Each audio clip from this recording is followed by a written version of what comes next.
Yasmin Qureshi. Thank you, Mr. Speaker. Suicides in prisons are at record levels. Self-harm and violence is soaring. The situation in female prisons is now worse than it was a decade ago. The government's own statistics show that deaths in prison in England and Wales has risen to almost one a day, a record high of 324 in the last 12 months. Does the Minister recognise that cutting staff and prison budgets, whilst the number of people behind bars grows unchecked, has created a toxic mix of violence, death and human misery? What I do agree with the Honourable Lady is that we do need to act on these very problematic statistics, and particularly the high levels of self-harm and suicide.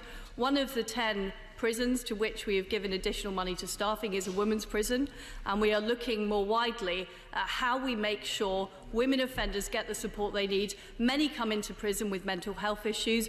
Many have suffered abuse in the past, and I want to make sure that those offenders do get the proper support they need to be able to turn their lives around. Yasmin Qureshi. I hear what the Secretary of State has to say about the funding for the 10 prisons, but Pentonville, which just last week had a stabbing and 2 persons injured, were not covered in those 10 prisons. So can I ask her, in light of the events at Lewes Prison at the weekend, which underlined the problem with prison understaffing, and what John Attard of the Prison Governors Association have written, that we need more than the 400 extra officers in just 10 prisons, that will she listen to the Prison Governors and the Prison Officers Association about the Ministry's failing on prison staffing? Well done.